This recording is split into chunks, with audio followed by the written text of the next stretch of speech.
മർത്തമറിയം വനിതാ സമാജം പ്രവർത്തകരെ പരിശുദ്ധവും പരിപാവനവുമായ ഈ ദേവാലയ അങ്കണത്തിൽ വെച്ച് ഈ വില്ലുപാട്ട് അവതരിപ്പിക്കുവാൻ അവസരം തന്ന സർവേശ്വരനെ സ്തുതിച്ചുകൊണ്ട് ഞങ്ങൾ ആരംഭിക്കുന്നു. എണ്ണയുടെയും എണ്ണപ്പനകളുടെയും നാടായ ഈ മധ്യപൂർവ്വ ദേശത്ത് 7 അറബ് രാജ്യങ്ങൾ ഐക്യതയോടെ ഒത്തൊരുമിച്ച് കൂടി രൂപം പ്രാപിച്ച ഈ പ്രവാസ ഭൂമിയിൽ മലങ്കര ഓർത്തഡോക്സ് സഭയുടെ 7 ദേവാലയങ്ങളിലെയും മർത്തമറിയം വനിതാ സമാജം പ്രവർത്തകർ ഒത്തൊരുമിച്ച് മർത്തമറിയം സ്മൃതി ആചരിക്കുന്ന ഈ വേളയിൽ നമ്മുടെ സ്വന്തം നാടായ ദൈവത്തിന്റെ സ്വന്തം നാട് കൂടിയാണ്. അതെ ദൈവത്തിന്റെ സ്വന്തം നാട് കൂടിയായ കേരളത്തിന്റെ തെക്കൻ പ്രദേശങ്ങളിലും നമ്മുടെ അയൽ സംസ്ഥാനമായ തമിഴ്നാടിന്റെ ചില പ്രദേശങ്ങളിലും അവതരിപ്പിച്ചിരുന്ന പ്രാചീന കലാരൂപമായ വില്ലുപാട്ട് അഭിമാനപൂർവം ഞങ്ങൾ കാഴ്ചവെക്കുന്നു. ഞങ്ങളെ ഒന്ന് പരിചയപ്പെടുത്തട്ടെ. ഇത് ഞങ്ങളുടെ വില്ലാശാൻ ശാന്തമ്മ എറണാകുളം.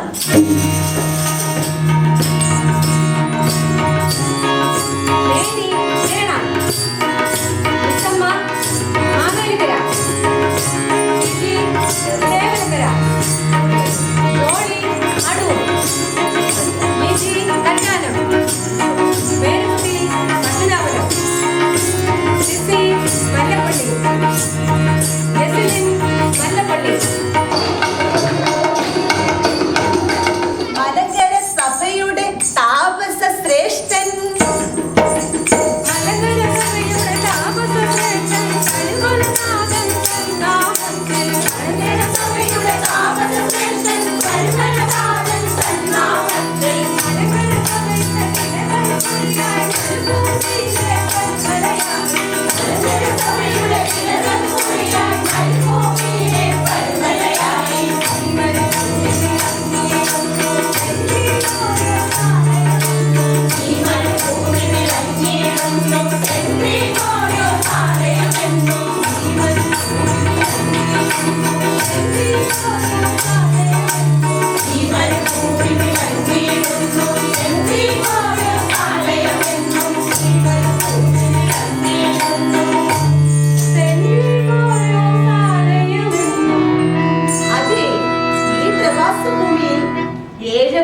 അശരണരും ദുഃഖിതരുമായ അനേകർക്ക് അഭയകേന്ദ്രമായ മരുഭൂമിയിലെ പരമലയായ ഈ പുണ്യ ദേവാലയത്തിൽ വെച്ച് മലങ്കര സഭയുടെ ആധ്യാത്മിക സംഘടനകളിൽ പ്രമുഖ സ്ഥാനം വഹിക്കുന്ന മർത്തമറിയം സമാജത്തിന്റെ കുറെ നാളായി ഞാൻ ചോദിക്കാൻ ആഗ്രഹിക്കുക, ഈ സമാജത്തിന് മർത്തമറിയം എന്ന് പേര് വരാൻ കാരണം എന്താ?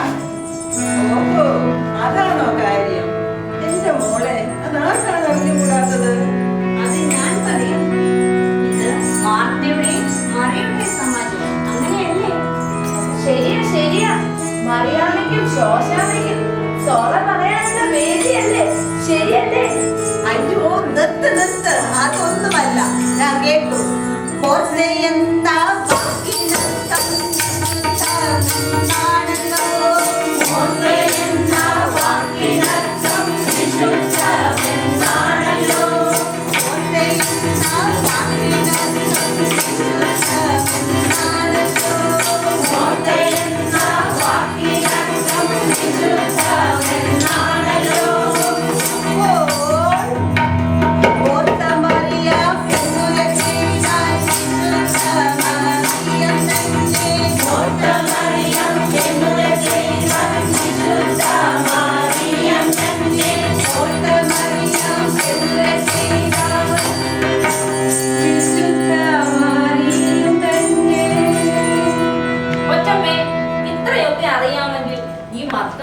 സമാജത്തിന്റെ ചരിത്രം പറഞ്ഞു തരാമോ? അതിനെന്താ, പറഞ്ഞു തരാമല്ലോ. 80 വർഷങ്ങൾ. അതെ,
പോലെ വിനയത്തിലും വിശുദ്ധിയിലും വിശ്വാസത്തിലും വളർന്നു വരുവാൻ മർത്തമറിയം സമാജം രൂപം കൊണ്ടു. വിനയം ശക്തി വിശ്വാസത്തിൽ വളരാൻ മർത്തമറിയം സമാജം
അങ്ങനെ 1931 കവിയൂർ പള്ളിയിൽ സഭയുടെ വന്യ പിതാക്കന്മാരാൽ നട്ടുനനച്ചാരംഭിച്ച നമ്മുടെ പ്രസ്ഥാനം പ്രസിഡന്റായ ബഹുമാനപ്പെട്ട അലക്സിയോസ് കത്നാരുടെയും സെക്രട്ടറി അന്നമ്മ കണ്ടത്തിലിന്റെയും നേതൃത്വത്തിൽ മർത്തമറിയം സമാജം എന്ന് നാമകരണം ചെയ്യപ്പെട്ട് തഴച്ച് തഴിച്ചങ്ങനെ വളരാൻ തുടങ്ങി. അതെ, ഒരു പ്രസ്ഥാനമാകുമ്പോൾ ഒരു ഭരണഘടനയൊക്കെ വേണ്ടേന്നേ? അക്കാലഘട്ടത്തിൽ അഭിമന്യ അലക്സിയോസ് മാർ തേവദോസിയോസ് തിരുമേനിയും ഹൈക്കോടതി വക്കീൽ ശ്രീമാൻ EJ ഫിലിപ്പോസും ചേർന്ന് സമാജത്തിന് ഒരു ഭരണഘടന എഴുതിയുണ്ടാക്കി. അങ്ങനെ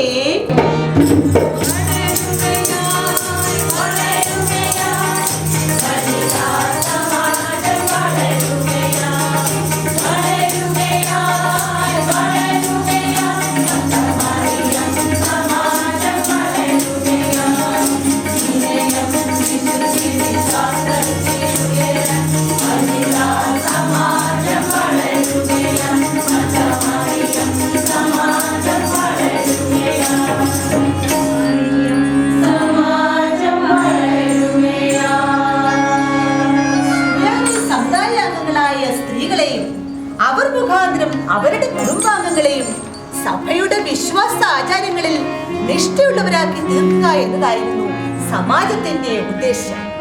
അങ്ങനെ ആദ്യ വർഷം 7, പിന്നെ 21, 37, 50, 63 അങ്ങനെ ഓരോ വർഷവും സമാജം യൂണിറ്റുകളുടെ എണ്ണം കൂടിക്കൊണ്ടിരുന്നു. അങ്ങനെ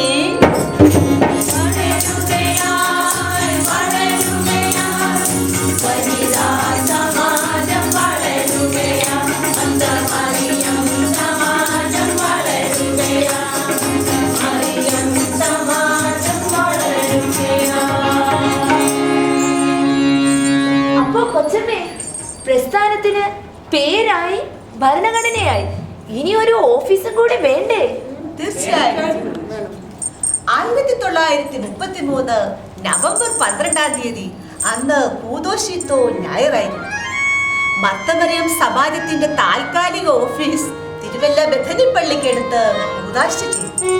936 തിരുവല്ല ഓതരയ്ക്കടുത്ത് സ്വന്തമായി സ്ഥലം വാങ്ങി ഓഫീസ് ആരംഭിക്കുകയും 960 രക്ഷാധികാരികളുടെ നിർദ്ദേശപ്രകാരം സമാജം സ്വത്തുക്കൾ സഭയ്ക്ക് എഴുതി കൊടുക്കുകയും 964 കോട്ടയം കഞ്ഞിക്കുഴിയിൽ കേന്ദ്ര ഓഫീസ് ആരംഭിക്കുകയും ചെയ്തു. അങ്ങനെ സഭയിലും സമൂഹത്തിലും പ്രകാശം ചൊരിഞ്ഞ് നമ്മുടെ സമാജം ലോകമെമ്പാടും വളർന്നു. അല്ലയോ കൊച്ചമ്മേ? അതെ, എൻ്റെ ഓർമ്മ ശരിയാണെങ്കിൽ 1968 നമ്മുടെ മർത്തമറിയ സമാജം UAE-യിലും ആരംഭിച്ചു. 68 അതെ 1900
വൈദികരാലും നയിക്കപ്പെട്ടു വരുന്ന നമ്മുടെ പ്രസ്ഥാനത്തിൽ ഇപ്പോൾ ലക്ഷക്കണക്കിന് വനിതകൾ അംഗങ്ങളായിട്ടുണ്ട്.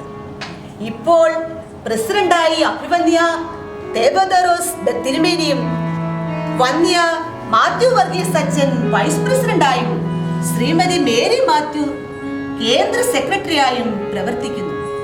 ഇവിടെ GCC സെക്രട്ടറി ശ്രീമതി വത്സമ്മ ചാക്കോയുടെയും സോണൽ പ്രസിഡന്റ് ബഹുമാനപ്പെട്ട സജി അച്ഛന്റെയും സോണൽ സെക്രട്ടറി ശ്രീമതി ഷേബ എൽദോയുടെയും നേതൃത്വത്തിൽ ജീവകാരുണ്യ പ്രവർത്തനങ്ങൾ ഏറ്റെടുത്തുകൊണ്ട് മലങ്കര സഭയിലെ മറ്റ് യൂണിറ്റുകൾക്ക് മാതൃകയായി നമ്മുടെ സമാജം പ്രവർത്തിച്ചു വരുന്നു. പ്രാർത്ഥിക്കാം.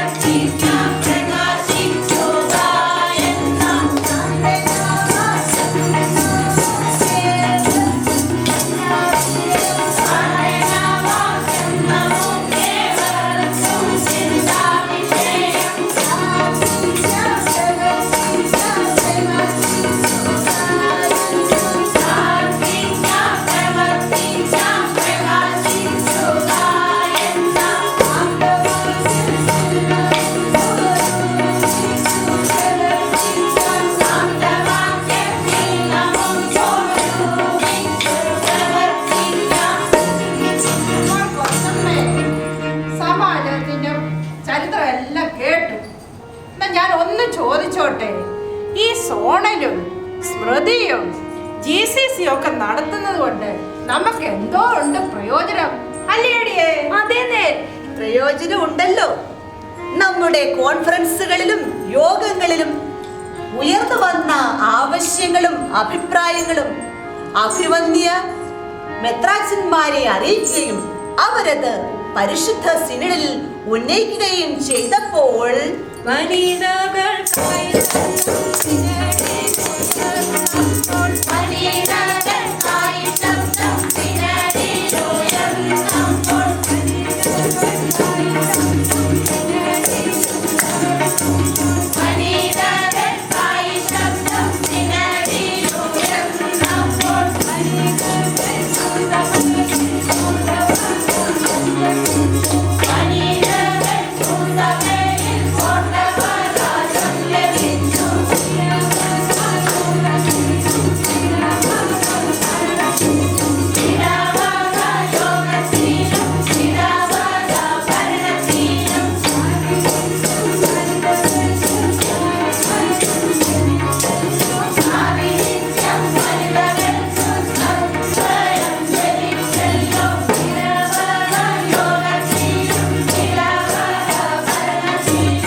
സമാജത്തിന്റെ ചരിത്രമൊക്കെ മനസ്സിലായല്ലോ.